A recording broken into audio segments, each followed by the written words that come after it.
పదవుల కంటే నియోజకవర్గ అభివృద్ధి ప్రజా సంక్షేమమే ముఖ్యమని మునుగోడు శాసనసభ్యులు రాజగోపాల్ రెడ్డి అన్నారు. ఎమ్మెల్సీ నెల్లికంటి సత్యంతో కలిసి మునుగోడు ఎమ్మెల్యే కోమటిరెడ్డి రాజగోపాల్ రెడ్డి మునుగోడు నియోజకవర్గ వ్యాప్తంగా నూతనంగా నిర్మించిన 33/11 kV విద్యుత్ సబ్స్టేషన్లను ప్రారంభించారు. పదవుల కంటే నియోజకవర్గ అభివృద్ధి ప్రజా సంక్షేమమే ముఖ్యమని మునుగోడు శాసనసభ్యులు కోమటిరెడ్డి రాజగోపాల్ రెడ్డి అన్నారు. ఎమ్మెల్సీ నెల్లికంటి సత్యంతో కలిసి మునుగోడు ఎమ్మెల్యే కోమటిరెడ్డి రాజగోపాల్ రెడ్డి మునుగోడు నియోజకవర్గ వ్యాప్తంగా నూతనంగా నిర్మించిన 33/11 kV విద్యుత్ సబ్ స్టేషన్లను మంగళవారం ప్రారంభించారు. ఈ సందర్భంగా ఆయన మాట్లాడుతూ నియోజకవర్గ వ్యాప్తంగా లో వోల్టేజ్ సమస్య లేకుండా చూడడానికి మరికొన్ని నూతన సబ్ స్టేషన్ల నిర్మాణానికి ప్రపోజల్ పంపినట్లు తెలిపారు. నల్గొండ జిల్లాలో మునుగోడు నియోజకవర్గం చాలా వెనుకబడి ఉందని, నియోజకవర్గాన్ని అన్ని రంగాలలో ముందుకు తీసుకెళ్లాల్సిన బాధ్యత తనతో పాటు ఎమ్మెల్సీ నెల్లికంటి సత్యం పైన ఉందని అన్నారు. ఇద్దరివి పార్టీలు వేరైన అభివృద్ధి మా ప్రధాన ఎజెండా అని అన్నారు. అదేవిధంగా ఆయన మాట్లాడుతూ ప్రజల కష్టసుఖాలలో పాలుపంచుకుంటూ అవసరమైతే ప్రజల సంక్షేమం కోసం పోరాటం చేయడానికైనా పదవి త్యాగం చేయడానికైనా సిద్ధమని ఎమ్మెల్యే కోమటిరెడ్డి రాజగోపాల్ రెడ్డి అన్నారు.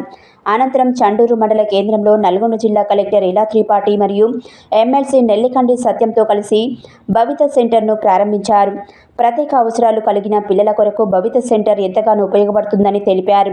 ఈ కార్యక్రమంలో ఎమ్మెల్సీ నెల్లికంటి సత్యం, మునుగోడు శాసనసభ్యులు కోమటిరెడ్డి రాజగోపాల్ రెడ్డి, జిల్లా కలెక్టర్ ఇలా త్రిపాఠి, అదనపు collector DEO Bhikshapathi, DCC chairman Kumbham Srinivas Reddy, అధికారులు, విద్యుత్ శాఖ డిఈలు, ఏడీలు, ఏఈలు, తహసీల్దార్ Guguloth Devsingh, CI Raju, SI M Shoban Babu, Congress party ముఖ్య నాయకులు, నాంపల్లి మాజీ జెడ్పీటీసీ ఏవిరెడ్డి, కాంగ్రెస్ పార్టీ నాంపల్లి మండల అధ్యక్షుడు కత్తి రవీందర్ రెడ్డి, మాజీ ఎంపీపీ పూల వెంకటయ్య, నాంపల్లి మండల మాజీ అధ్యక్షులు కొమ్ము భిక్షం, మాజీ సర్పంచులు తదితరులు పాల్గొన్నారు.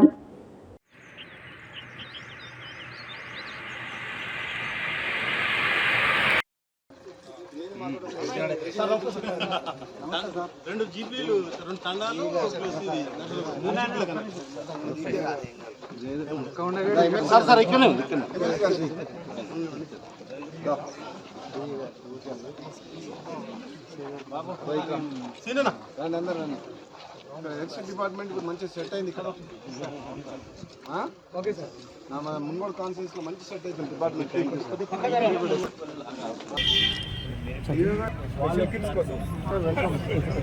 కరెక్ట్ టైంకి వచ్చింది.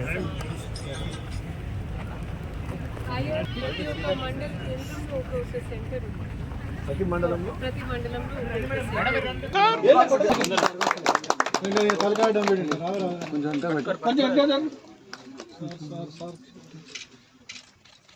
Okay sir. Okay sir.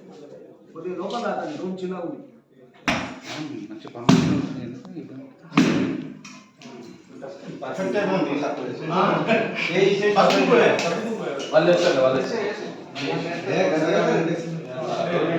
ఒకసారి జరగను. ఓకే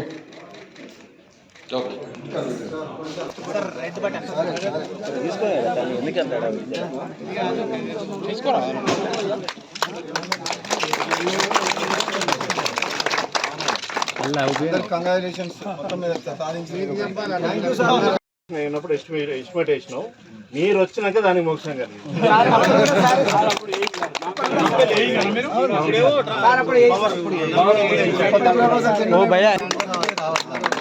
గారు సెలెక్టర్ గారితో చెప్పిన నేను, ఇది కూడా మన నెక్స్ట్ స్టెప్ ఏంటంటే వీలైనంత త్వరగా తొందరగా చేయించుకోవాలి. ఇప్పుడు ఇంకా నేను ఉన్నప్పుడే ఏం పని కావాలని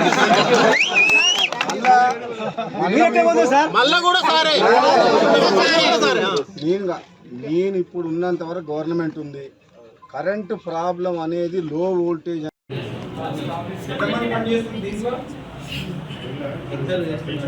చెప్పు నాయక్జీ.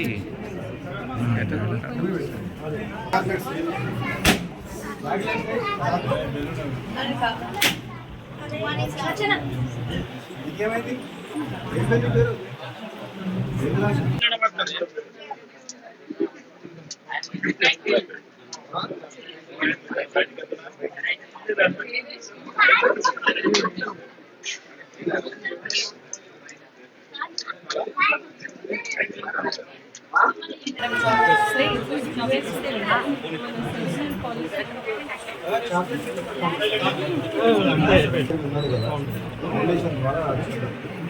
వెరీ సీరియస్లీ మంచుకున్నాను మనం ఏం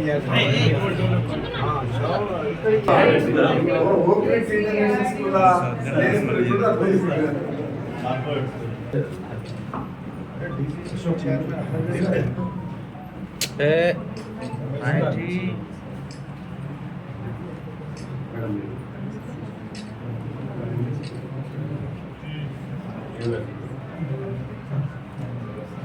నేనే ఆయనకంటే పెద్ద 3 ఏళ్ళు. మేము మాత్రము ఒకటి నిర్ణయం చేసుకున్నాం. ఇప్పుడు ఒక అవకాశం వచ్చింది 2 ఏళ్ల తర్వాత ఈ నియోజకవర్గానికి. ఒక చదువుకున్న ఎమ్మెల్సీ గారు సిద్ధాంతాలు కట్టుబడి ఉండే కమ్యూనిస్ట్ నాయకుడు. మా ఇద్దరికి కొన్ని సిద్ధాంతాలు ఉన్నాయి. ఎవరో ఈ మధ్య ఏదో మాట్లాడుతున్నారు. నేను ఏదైనా మాట్లాడితే మంత్రి పదవి రాలేదని మాట్లాడుతున్నారు. అరే మంత్రి కావాలంటే ఎల్బీనగర్ పోటీ చేస్తే మంత్రి ఇస్తామని చెప్పిర్రు. నాకు వద్దని, నాకు మునుగోడు ప్రజలు కావాలని నేను ఇక్కడికి వచ్చిన. నన్ను ఎవరన్నా నీకేం కావాలి, మంత్రి పదవి కావాలన్నా, మునుగోడు ప్రజలు కావాలన్నా, మునుగోడు ప్రజలు అభివృద్ధి కావాలన్నా అంటే ఈ మునుగోడు ప్రజలు కావాలి, అభివృద్ధి కావాలంట. అందులో అనుమానం లేదు. పదవుల వెనకాల పాపులాడాల్సిన అవసరం నాకు లేదు. నాలాంటి మనిషికి అదృష్టం ఉంటే, నాలాంటి పదవి వస్తే, ఇంతకంటే పెద్ద పదవి వస్తే అది ప్రజలకే ఉపయోగపడుతుంది, ప్రజలకు లాభం అవుతుంది. కానీ నేను అందరిలాగా పదవులలోకి పోయి పైరవులు చేసి దోసుకునేటువంటి అయితే కాదు. ఎవరికి కావాలి పెద్ద పెద్ద పదవులు? పదవులు అడ్డం పెట్టుకొని రాజకీయాల్లోకి వచ్చి, రాజకీయాలు అడ్డం పెట్టుకొని పదవులలోకి వచ్చి 1000 కోట్లు దోసుకునేటానికి వారికి పదవులు కావాలి. రాజగోపాల్ రెడ్డికి ప్రజలు కావాలి, రాజగోపాల్ రెడ్డికి ప్రజల అభివృద్ధి కావాలి, సంక్షేమం కావాలి. నేను మళ్ళీ చెప్తాను, ఈరోజు నేను కావాలనుకుంటే మంత్రి అయ్యేవాడిని. కానీ నా స్వార్థం కోసం అని చెప్పేసి, నేను పదవి కోసం అని చెప్పి 33 kV సబ్ స్టేషన్ కార్యక్రమంలో పాల్గొంటున్న సోదరులు, శాసనమండలి సభ్యులు నెల్లికంటి సత్యం గారు, అదేవిధంగా DCCB చైర్మన్ కొమ్మల శ్రీనివాస్ రెడ్డి గారు, అదేవిధంగా ప్రజాప్రతినిధులు అందరూ, అందరూ మాజీలు అయిపోయినారు. ఇప్పుడు కాలం మళ్ళీ ఎలక్షన్లు వస్తే అందరి పోస్టులు వస్తాయి. అదేవిధంగా అధికారులు, RDO గారు, ఎలక్ట్రిసిటీ డిపార్ట్మెంట్ SC గారు, AD గారు, DE గారు, అందరికీ ఈ చుట్టుపక్కల ప్రాంతాల నుంచి వచ్చిన గ్రామస్తులందరికీ కూడా నా హృదయపూర్వక నమస్కారాలు. చాలా సంతోషం. ఈ ఒక్కటే రోజులో 3 సబ్ స్టేషన్లు ఈరోజు ప్రారంభోత్సవం చేయడం జరుగుతుంది. ఇంకో 2 శంకుస్థాపన చేస్తున్నాం. చిమిరియాల, ఎర్రగంటి తండ, అంటే 5 సబ్ స్టేషన్లకు ఈరోజు మనం అంకురార్పణ చేస్తున్నాం. అంటే ఒక్క నియోజకవర్గంలో ఒకటే రోజు 5 అనేది